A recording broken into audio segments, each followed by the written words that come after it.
मुबारक वसल्लम। औज़ु बिल्लाहि मिनश शैतानिर रजीम, बिस्मिल्लाहिर रहमानिर रहीम।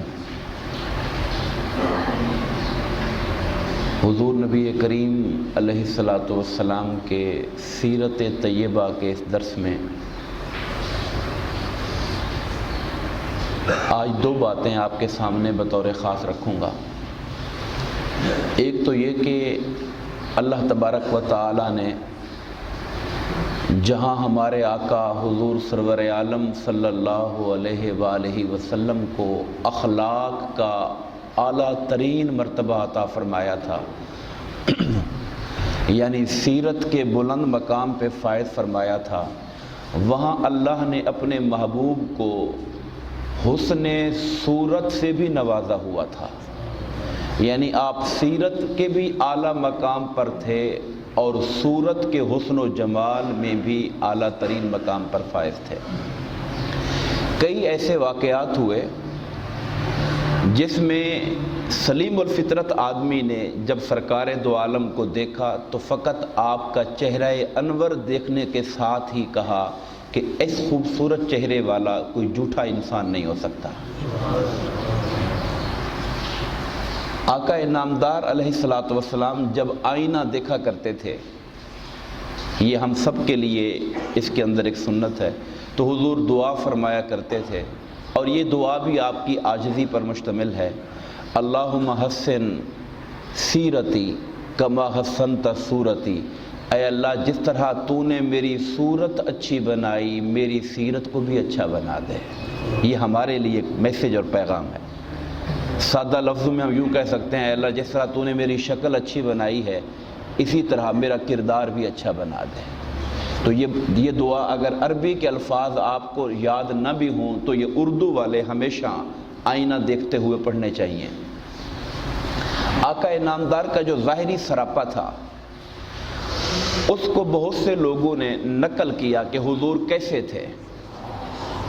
उन नकल करने वालों में एक हस्ती हैं हज़रत हिंद, जो बेटे थे हज़रत खदीजा के हुजूर से पहले शौहर से, यानी आका के निकाह में आने से पहले जिस शौहर से वो बेवा थी उनके बेटे थे। उनका नाम हिंद था। बड़े ही बसीरत वाले आदमी थे, जिस चीज़ को देखते थे गहरी नज़र से देखते थे।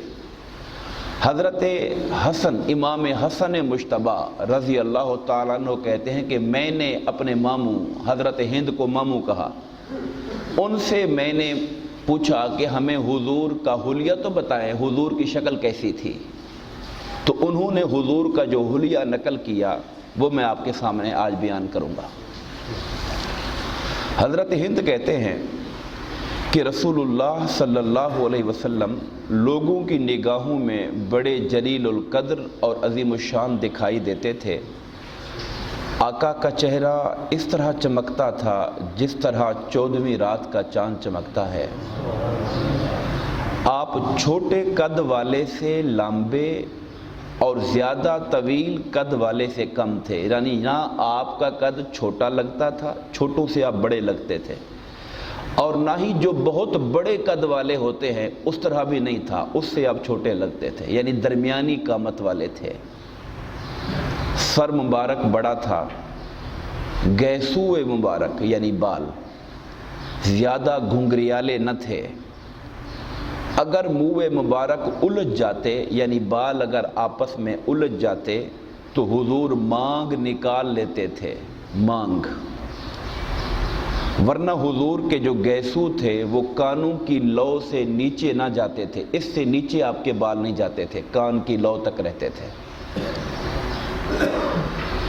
चेहरे का रंग चमकदार था, पेशानी मुबारक कुशादा थी, पेशानी खुली खुली थी, अबरू मुबारक भरे हुए थे लेकिन बाहम मिले हुए ना थे। ये अबरू हैं, भरे भरे थे मगर आपस में जुड़े नहीं थे, फासला था। दोनों अबरू के दरमियान एक रग थी जो गुस्से के वक्त फूल जाती थी। नाक मुबारक ऊंची थी और ऐसे लगता था कि आपकी नाक मुबारक के ऊपर यानी पेशानी के ऊपर हर लम्हा जब देखते थे तो ऐसे लगता था कि नूर बरस रहा है।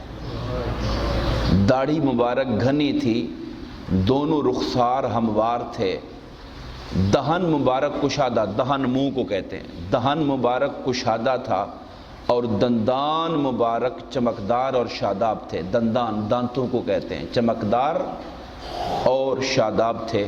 دندان مبارک کھلے تھے، یعنی ایک دوسرے کے ساتھ جڑے اور گٹھے ہوئے دانت نہیں تھے، درمیان میں تھوڑا تھوڑا خلا تھا۔ بالوں کا خط جو سینے سے ناف تک چلا گیا تھا وہ باریک تھا۔ یہاں جو بال ہیں سینے سے لے کر ناف تک جاتا تھا، مگر باریک بالوں کی ایک لائن تھی۔ گردن مبارک یوں تھی جیسے کسی چاندی کی گڑیا کی صاف گردن ہو، چاندی کی طرح سراہی دار گردن تھی۔ تمام اعضاء معتدل تھے، شکم اور سینہ مبارک ہموار تھا، یعنی حضور کا یہ جو پیٹ ہے اور جو سینہ تھا یہ برابر لگتا تھا، پیٹ آگے کو نکلا ہوا نہیں تھا۔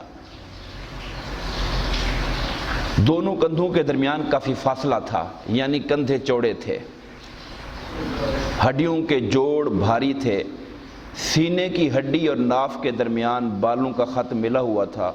اس کے علاوہ سینہ اور شکم بالوں سے صاف تھا، اس باریک لائن کے علاوہ اور حضور کے سینے پر یا پیٹ مبارک پر بال نہیں تھے۔ دونوں بازوں، دونوں کندھوں اور سینے کے اوپر والے حصے میں بال اگے ہوئے تھے، بازوں پر بھی سینے کا جو اوپر والا حصہ ہے اور کندھوں کے اوپر بال تھے۔ ہاتھ مبارک کشادہ تھے، یعنی ہاتھ آقا کے کھلے تھے۔ دونوں ہتھیلیاں پرگوشت تھیں، یعنی ہتھیلیاں صحت مند تھیں، گوشت والی ہتھیلیاں تھیں، اور دونوں پاؤں بھرے ہوئے تھے۔ دونوں پاؤں کا درمیانی حصہ اٹھا ہوا تھا، یعنی پاؤں جس طرح فلیٹ اور چپٹے ہوتے ہیں، چپٹے نہیں تھے بلکہ پاؤں میں کرو تھا، درمیان والا حصہ اوپر کو اٹھا ہوا تھا۔ جب آقا قدم اٹھاتے تو قوت سے اٹھاتے اور جب رکھتے تو پاؤں زمین پر جما کے رکھتے تھے۔ آہستہ خرام مگر تیز رفتار، چلنے میں محسوس یہ نہیں ہوتا تھا کہ جلد بازی میں چل رہے ہیں، مگر قدم تیز اٹھتے تھے۔ جب چلتے تو یوں معلوم ہوتا تھا کہ بلندی سے پستی کی طرف تشریف لے جا رہے ہیں، جیسے رفتہ نیچے کو جھکتا جا رہا ہے، ایسے لگتا تھا کہ آپ اونچی جگہ سے نیچی جگہ کی طرف جا رہے ہیں۔ اس سے بندے کا جسم قدرتی طور پہ تھوڑا آگے جھک جاتا ہے۔ آپ کی نظر زمین کی طرح طویل ہوتی تھی بنسبت آسمان کی طرف آپ کی نگاہ کے، یعنی آپ اوپر نگاہیں اٹھا کے نہیں زیادہ دیکھا کرتے تھے، آپ کی نظر زمین پہ رہا کرتی تھی۔ آپ کا دیکھنا گہرا مشاہدہ ہوا کرتا تھا، جس چیز کو بھی دیکھتے تھے اس کو گہرائی سے مشاہدہ کرتے اور اس میں اللہ تبارک و تعالیٰ کی جو قدرت ہے اور اس کی جو شان ہے اس کو ملاحظہ کرتے اور اس کو دیکھتے۔ آپ حسن تدبر سے اپنے صحابہ کو ہدایت پہ چلاتے، اور آخری بات لکھی کہ حضور جس سے بھی ملاقات فرماتے تھے اسے پہلے خود سلام دیتے تھے، یعنی سلام کرنے میں آقا نامدار علیہ الصلاۃ والسلام میں پہل کیا کرتے تھے۔ اور بعض احادیث میں یہ بھی آتا ہے کہ حضور جس سے مصافحہ کرتے تھے تو اپنا ہاتھ خود پہلے نہیں چھڑاتے تھے جب تک کہ وہ خود اپنا ہاتھ نہیں چھڑا لیا کرتا تھا، اس کے ہاتھ کو محبت سے تھامے رکھتے تھے۔ یہ چند باتیں آقا نامدار کے چہرے مبارک کے حوالے سے ہم نے کی ہیں۔ اللہ تبارک و تعالیٰ سے دعا ہے کہ باری تعالیٰ ہم گناہگار و سیاہ کار حضور کے خادم اور غلام ہیں، ہمیں خواب میں حضور نبی کریم کی زیارت عطا فرما، آمین۔ وما علینا الا البلاغ المبین۔